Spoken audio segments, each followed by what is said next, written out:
All right, really quick before this video starts, guys, I wanted to preface with this. Recently, actually just last night, I was watching some YouTube videos, you know, getting ready to lay down, whatever, chill for the night, and I stumble across this Nero Cinema video, and it comes up on my recommended.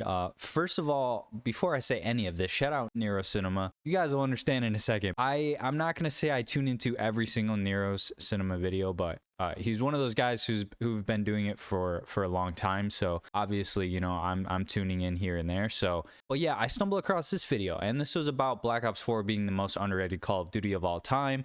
This was uploaded, I think, 2 days ago now, just because that was the anniversary of the Black Ops 4 release. So the reason I'm saying all this is because I had this same exact video idea for a title. Anyways, I was literally going to name it the most underrated Call of Duty of all time, and I still might title this video that. And I just wanted to preface so people wouldn't think in any way I was trying to copy Nero Cinema or anything like that. Obviously, around this time, like a couple weeks before the release of a new game, all these kind of videos start coming out about previous titles, and just, you know, there's kind of like this buffer period where you don't really want to upload too much of the old game. You're getting like montages from the year, like best of videos I've been uploading. But I actually have the screenshot I want to show you guys that is from my phone. So let me pull this over here. This is from my iPhone. This is a 3-page Microsoft Word document for a script for a video I was going to make, and it's dated, and I started working on the script like 3 months ago. So this video, the reason I'm prefacing with this is because the video is going to change. I was going to do like a whole voiceover. Like I said, I wrote the script. You guys can see here, September 24th.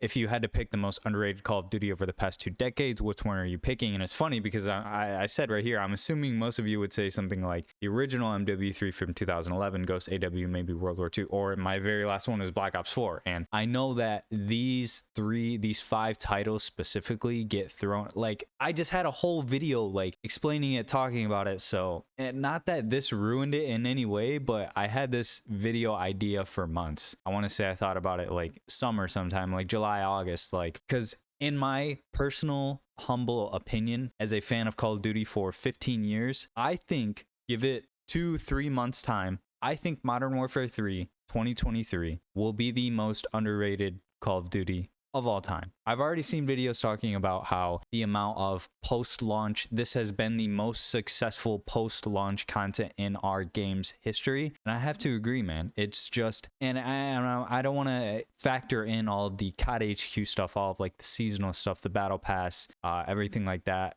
That's never going to go away. It might in like a secondary title if we get like a remastered game like Modern War MW Remastered in 2017 when we got World War II. We also had like MWR. So I could see something like that. Like next year we're rumored to get like GTA 6, and like Black Ops 2 is being some very loose rumors about being remastered. So I just don't think we're gonna ever stray away from COD HQ or anything like that. So, but I know this is getting a little yappy, but I just wanted to preface this video by saying shout out Nero. I'm more than likely gonna title my video the same exact title. Just know I've had this idea for months. I've had the script, as you guys can see here. I literally write out scripts for some of my videos. I'm not going to sit here and cap to you guys and say I write for all, but this specific one I had a script for. So I don't really know. It's probably just going to be like an MW3 gameplay, just talking about my opinions on the game. And yeah, I guess let's just get into the video after that almost 5-minute yap session. If you had to pick the most underrated Call of Duty over the past 2 decades, which one are you picking? I'm assuming most of you would say something like the original MW3 from 2011, Ghosts from 2013, AW from 2014, maybe World War II from 2017, or Black Ops 4 from 2018. Those are just some of the titles that I've seen commonly thrown around when discussing the topic of most underrated Call of Duty. And if you said MW3, I agree with you, but not the one from 2011. Let me explain. Every year, us as a community endure what's known as the Call of Duty cycle. I won't cover the entirety of this, but in short, it's this. Every fall around this time, we start to get excited about the new game and everything that's new to come. After it's released through about January or February, we're loving it and everything is great. A couple months later, we start to hate it and remember just how good the last year's game was just for us to start getting excited for the new game a few months later. This has repeated year after year and is now referred to as the Call of Duty cycle. So now that you know what the cycle is, let me tell you why MW3 2023 will be the most underrated Call of Duty of all time.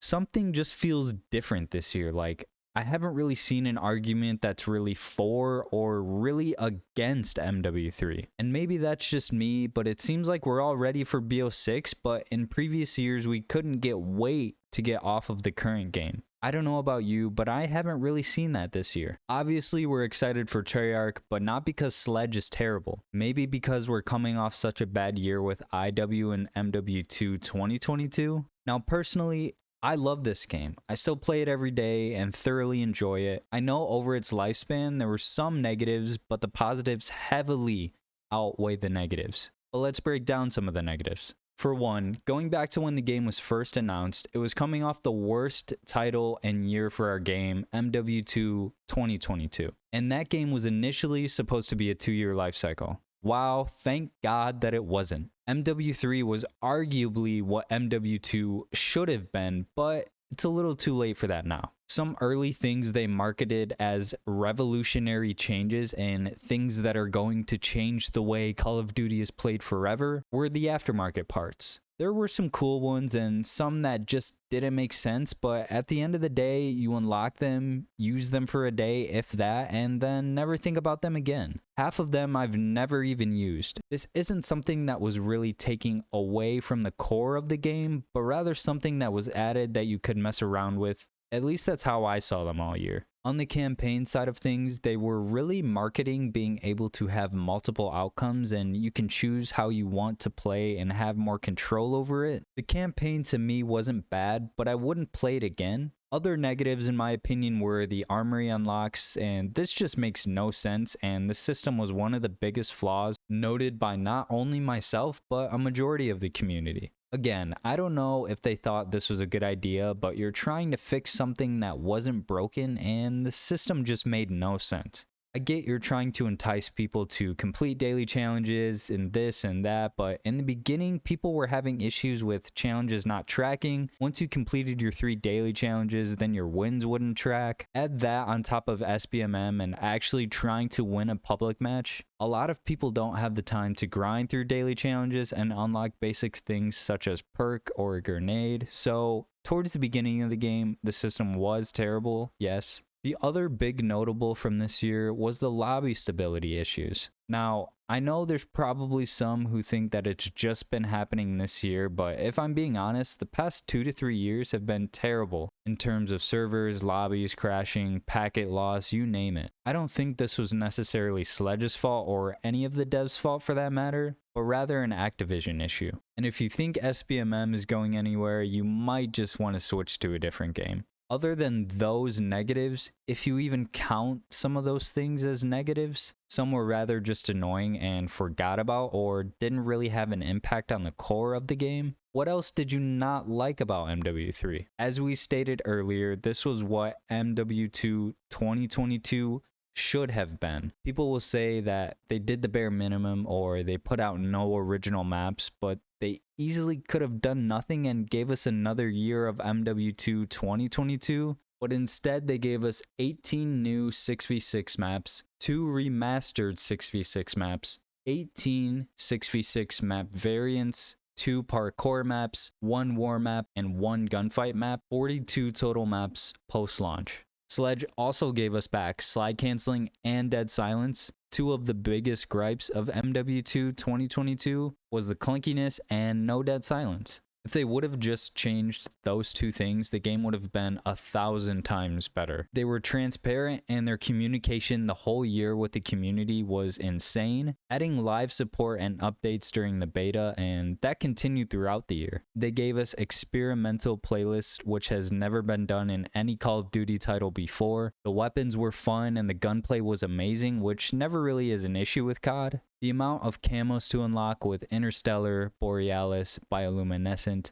all the event camos, weapon prestige camos. Zombies was the best zombies that we've had in the modern era of COD. Now, this doesn't even compare to OG zombies in World at War or Black Ops 1 to Black Ops 3. Not saying that in any way, but this year, if you wanted to grind levels in, unlock stuff, you could do that. Or if you wanted to go for all the schematics, fight the bosses, and play the story, you could do that. If you wanted to grind camos and camos only, you could do that. Not saying I love the Warzone take on zombies, but I think they did way better than what was expected on paper. Nothing, like I said, will ever beat round-based zombies, but I personally loved the zombies this year. With all that being said, Modern Warfare 3 just offered a little bit to every kind of Call of Duty player. Sweats, casuals, story mode players, zombies players, multiplayer, Warzone, camo grinders. I truly believe that Modern Warfare 3 2023 will be looked at as the most underrated Call of Duty of all time. If you guys made it this far in the video, I appreciate you. Drop a like on the vid, comment down below, subscribe if you guys are new, and I will catch you guys in the next one. Peace.